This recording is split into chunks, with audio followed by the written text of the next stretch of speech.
Welcome back to Nick Lenz's Comic Corner, classic slash non-classic. This is episode number 492 and Doubleshot number 405.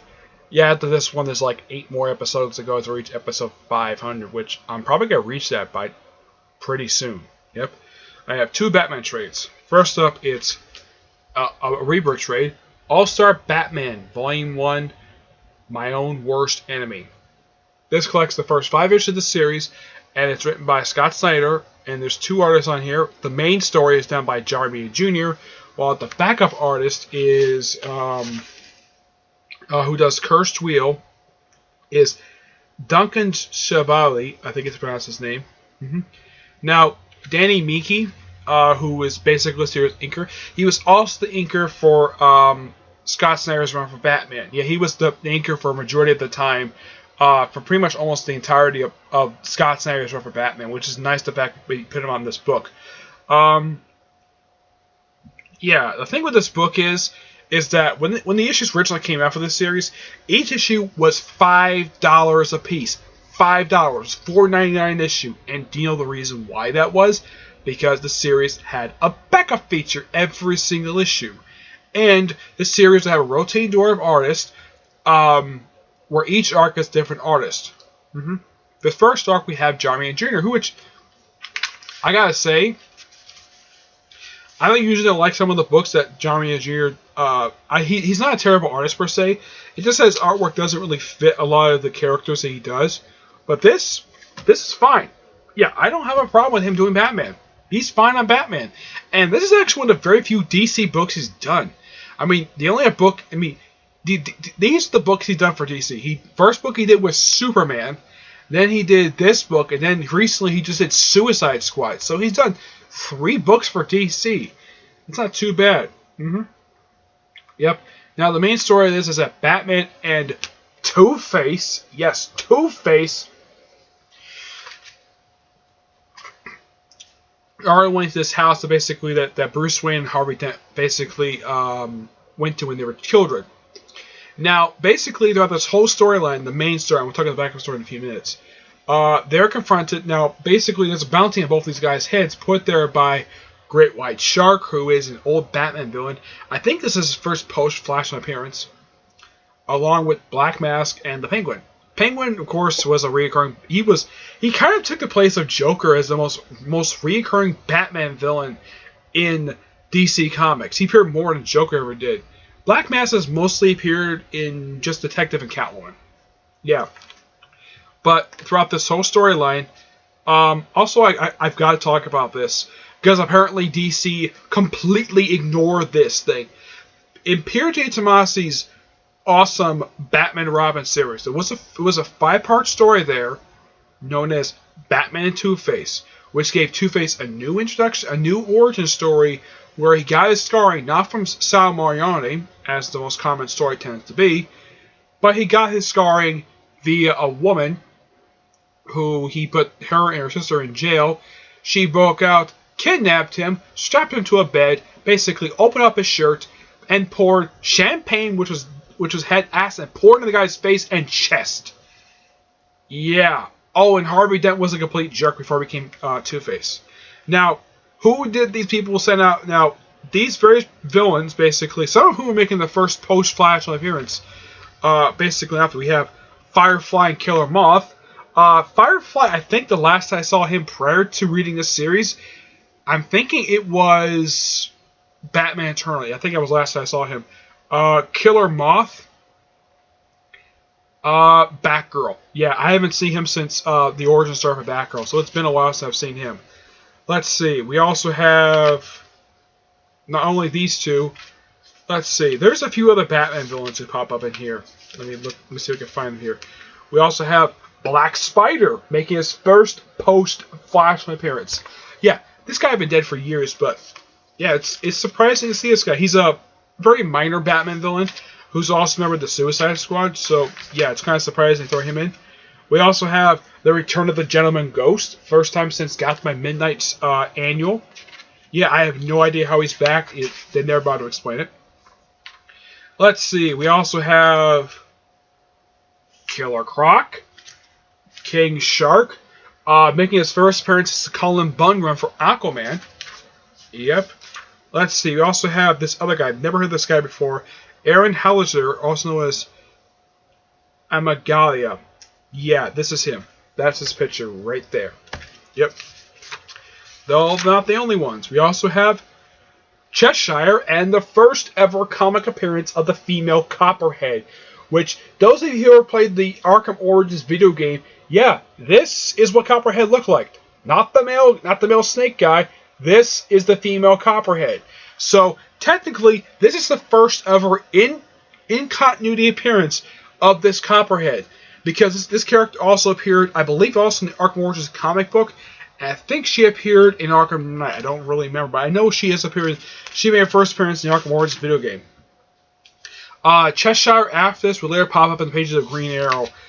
She's the most recent villain for that. And I gotta say, basically, John Romita Jr., he does an okay job drawing Oswald Cobblepot. I mean, look at him. He kind of looks like Danny DeVito. Yeah, he kind of looks like Danny DeVito. And who do they hire to, and who are these guys talking to? I'll show you in a minute. Basically, making his first ever post-Flash appearance, a character created by the creator of Thanos, Jim Starlin, the KG Beast. Yep, this awesome guy. Which this guy predates. This guy was originally tended to be like a big muscle man to basically be an even match for Batman before Bane was introduced. So technically, this is the first Bane. Yep, first Bane. And I love the fact they throw this guy in. Now, this guy was last appearing in the comic books when he was killed in the face-to-face story by, I think, the Everyman, hired by the Great White Shark, basically also to frame Two-Face as well. Yep. I think he's like the last villain who pops up in this story that I could think of. Let's see. I don't think he does, but there's also appearance in here by Duke Thomas, who takes up the name The Signal. According to this story, he's the protector of Gotham by day, while Batman's the protector of Gotham by night. That's how he works. Also, I never knew that the Batsuit can do this. Apparently, the bat symbol on his chest can fire these little rocket things off his frickin' bat symbol. Yeah, that's new. I never knew it can do that. Also, the Batsuit can cover up his face, apparently when Two-Face with acid on his face. We also see an oxygen mask come down, which, hey, good job. Hey, that's something new. Good job, Scott Snyder. After all, you did introduce this costume basically in your, I believe it was in your second to last issue you did for Batman, so, hey, it makes sense for him to introduce new stuff to the suit, so why not? Yep. Yeah, and this is a really interesting story. I mean, it has a really bummer ending to it, but it's a really good story. Really enjoy this story. The backup story is done with different artists. It's not John Romita Jr. This artist, like I said, is Duncan Silva. Basically, it's a story for Signal Man, aka Duke Thomas. Yeah, and he just basically goes after a few villains. Also, love the fact that we get a chance to see the animated series Batmobile in the comic book. Yeah, you don't see this Batmobile. This is actually my favorite Batmobile.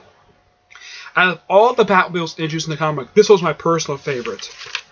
Yep. Let's see. We also see... Now, there's a few villains, noteworthy ones that pop up in this story. We see Victor Zsasz, who sometimes calls himself Mr. Zsasz, but it's Victor Zsasz. Let's see. What else? Yeah, I think he's the only one. Yeah.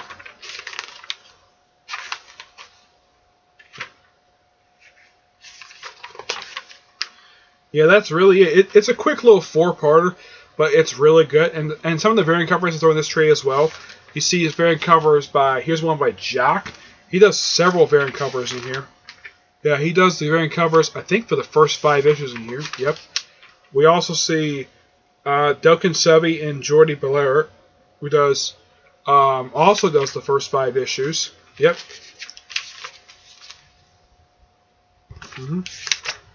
It's always good whenever a trade throws in variant covers because sometimes they put in, sometimes they put too much. We also have variant cover by Neil Adams and Hi-Fi.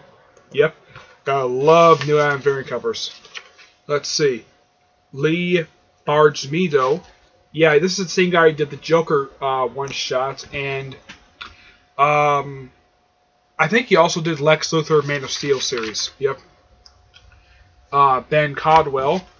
This is Tyler Kirkham and Tamru Mori. They were kind of like similar to Tony Estino's artwork. Here's Barry Kitson. And this over here on the right is Jay Lee and Jun Chung. Yep. Gilliam March. Great artist. I love Gilliam March's artwork. Rafado Magari. Here's Ben Oliver. This one over here is Afura Richardson. And this last one is Michael Turner and Peter Sequald, I think it's called. Now, I had heard that Michael Turner passed away some time ago. Michael Turner was also the creator of Witchblade, and I thought he passed away at some point. I don't know. I heard he passed away. Let me look it up, Michael Turner. If I can find it here. Yeah, because I thought he had passed away. But I know he's the creator of Witchblade. But I enjoy this story for what it is. Yeah, I know that Josh Hayes didn't like the story very much. Nova Comic Frontline reviewed this story. Well, not necessarily. I can't think of anybody who did, but I enjoy this story for what it is. It's a great story. I still don't get why Scott Snyder basically retconned Two-Face's suicide. Now, Two-Face had been dead at this point when this series started for 2 years. And then you retcon his death, which honestly makes no sense.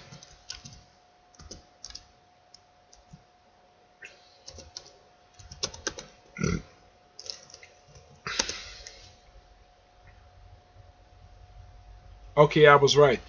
Michael Turner passed away back in 2008, so I don't know why they would have him. Maybe he did this cover some time ago. Maybe this was an unreleased cover he did in 2000 before he passed away in 2000. I mean, the guy passed away 9 years ago. But what rating do I get this book? I get this book a 9 out of 10. I really enjoyed both stories in here. Interesting premise. Can't wait for Volume 2. I think it's Ends of the Earth. I think the next one is. Alright, next up is Batgirl, Stephanie Brown, Volume 1. Collects the first 12 issues of the series. I'm surprised it didn't collect the Red Robin issue, which is crossed up with. Now, the main story, all the issues written by Brian Q. Miller, who was the writer of the Smallville continuation comic books that continued right after the series ended. And in case you're wondering, does Stephanie start wearing this costume with the first issue? No, she actually starts wearing, when the series started, Cassie Cain's costume. Yep, she wears this costume early on. It takes her a few issues, but she eventually does put on the costume. Let's see. How many issues does it take? I think it takes like 4 or 5 issues, I think it is. Yeah, it takes a while. Like, you read this and you're like, okay, when did she put on the costume that she wears in the cover? So, it takes her, I think, about 4 issues in. Yeah, basically 4 issues in, she basically starts wearing her costume that she wears for pretty much this whole era of her as Batgirl. Because, well, the Cassie Cain costume was torn up, so she gets to wear this. Yep. And in here, she takes on a few characters people are familiar with.